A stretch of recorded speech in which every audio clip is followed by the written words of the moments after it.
Adoramos o autor da vida, a ressurreição e a vida. O rio da água da vida, ele que é o carvalho da justiça, o nosso amado, o fiel Criador. Amados, vamos dar continuidade à ministração da aula anterior, no ponto em que nós paramos. Estávamos falando sobre o sonho de Mary Jones em conquistar a sua Bíblia Sagrada. E estávamos falando que ela foi até a cidade de Bala, onde ela encontraria o exemplar da sua Bíblia, e que essa caminhada ela fez descalça. E ela caminhou ali o dia todo.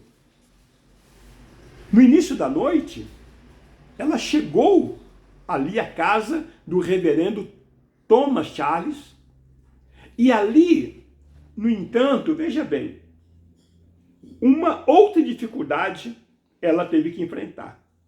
Estava aguardando. O reverendo Thomas havia vendido todas as Bíblias e ele ainda tinha alguns exemplares na sua casa, mas que também já estavam vendidos. Que frustração para a Mary, né? O sonho é realizado, veja bem. O sonho dela não foi frustrado, foi realizado. Porque ao receber essa notícia, ao contar a sua história, veja que Mary começa a chorar enquanto contava a história para o reverendo. Depois, mais calma, ela contou sua história de forma detalhada ao reverendo Thomas. Então, o pastor, comovido, dirigiu-se até o armário, tirou de lá uma Bíblia que já tinha vendido para alguém, que havia encomendado, e entregou a Mary. História comovente, né? Comovido com essa história de Mary, o reverendo Thomas Charles, ele resolveu contar o que tinha ouvido aos diretores da Sociedade de Folhetos Religiosos. E assim, queridos, profundamente tocados com a luta de Mary Jones para conseguir o seu exemplar da Bíblia, os diretores daquela organização, veja bem, eles chegaram à conclusão de que uma experiência como aquela não deveria acontecer novamente. Uma experiência como aquela não poderia acontecer mais. E que eles deveriam fazer alguma coisa para tornar a Bíblia mais aceitável ou mais acessível à população pobre do seu país. E aí surge a ideia da fundação da Sociedade Bíblica Britânica Estrangeira. Alguns meses depois, um grupo de cerca de 400 pessoas, movidas pela experiência de Mary Jones, se reuniram em Londres para organizarem uma sociedade com o propósito de traduzir, imprimir e distribuir a Bíblia para o país de Gales. Agora veja que durante a reunião, alguém levantou e propôs algo diferente. E este que se levantou disse o seguinte: se vamos produzir Bíblia para o país de Gales, por que não para o mundo todo? E assim a proposta foi aceita. E assim, queridos, no dia 7 de março de 1804, foi fundada em Londres a Sociedade Bíblica Britânica e Estrangeira, com o propósito de traduzir, imprimir e distribuir a Bíblia para o mundo todo. Sem notas, nem comentários. Assim, em uma linguagem que todos pudessem entender e ao preço que todos pudessem pagar. Que maravilha, né? E assim foi o início do maior movimento ocorrido na história da igreja cristã com o propósito de divulgar as Sagradas Escrituras no mundo. Que história maravilhosa, né? Em seguida, houve a abertura dos portos. No dia 28 de janeiro de 1808, uma semana depois de ter chegado ao Brasil, estando ainda no estado da Bahia, Dom João VI, ele decretou a abertura dos portos brasileiros às nações amigas. E com isso, amados, finalmente estava liberada, a partir daquela data, a entrada de livros no Brasil.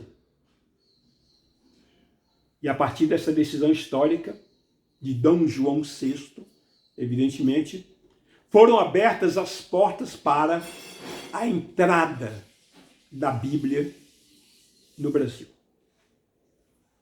Mas não para por aí. A Sociedade Bíblica Britânica Estrangeira, ela envia testamentos, né, com a abertura dos portos brasileiros às nações amigas, em janeiro de 1808. A Sociedade Bíblica Britânica Estrangeira, sediada assim em um país aliado de Portugal, se animou a produzir as Escrituras Sagradas. Sim. E ali eles produziram essas escrituras na língua portuguesa e enviou-os para a colônia portuguesa nas Américas. Então, sede do Império Português. Amados, assim ela iniciou imediatamente a produção de escrituras, das escrituras bíblicas em português. E no ano de 1809, 5 anos depois da sua fundação, lançou aí a primeira edição de 12.000 exemplares do Novo Testamento em português, na tradução de João Ferreira de Almeida. Versão de 1773. E assim, queridos, como a edição não foi suficiente para atender os pedidos recebidos, 2 anos depois, portanto, no ano de 1811, a Sociedade Bíblica Britânica Estrangeira imprimiu mais 7.000 exemplares desse Novo Testamento. E parte dessas 2 edições foi enviada ao Brasil a partir de 1809. Queridos, essa aula que nós ministramos, ou terminamos de ministrar agora, é a aula número 1A. Então, a aula 1 nós dividimos ela em 2 partes, né? Então, ministramos primeiro a aula 1 e agora nós terminamos de ministrar a aula 1A. Eu quero orar para que o Senhor continue nos abençoando nesse propósito. Pai, muito obrigado pela tua graça de nos trazer esse conhecimento que ali, Senhor, no século XVIII, século XIX, nós tivemos então instrumentos do Senhor, homens, mulheres, que o Senhor moveu para organizar uma sociedade com o objetivo de traduzir, de imprimir e de distribuir a Bíblia Sagrada, para que pudesse chegar às nossas mãos hoje. Te damos graças, porque se hoje nós temos um exemplar da Bíblia Sagrada nas nossas mãos, foi porque no passado o Senhor usou alguém para produzir, para reproduzir, para traduzir, para distribuir.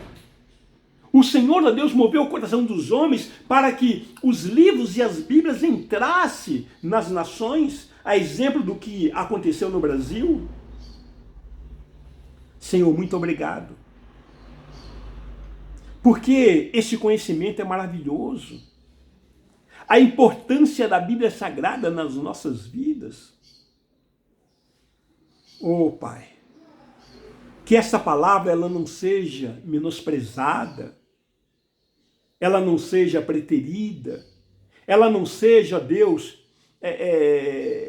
rejeitada, pelo contrário, e que de uma forma ávida, que de uma forma faminta, sedenta, possamos cada um de nós valorizar esse trabalhar do Espírito Santo, esse cuidado com que o Senhor teve em nos trazer às nossas mãos, no dia de hoje, as Sagradas Escrituras.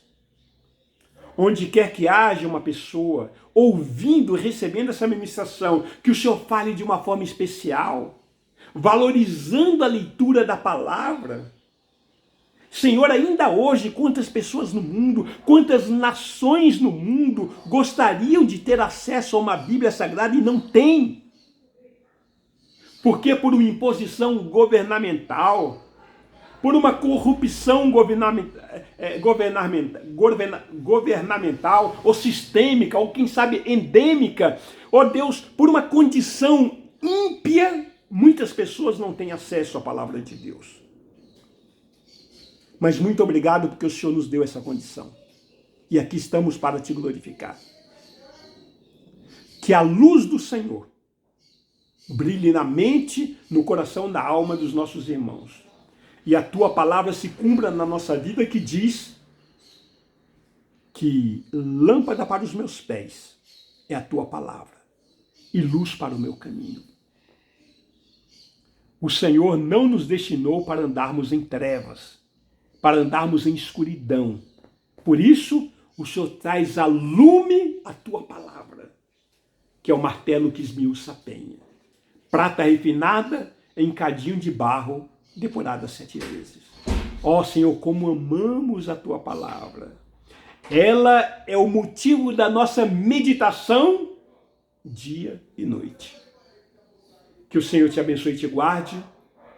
Que o Espírito Santo te conduza nessa unção, nessa sabedoria e te ensine verdadeiramente a sua santa palavra.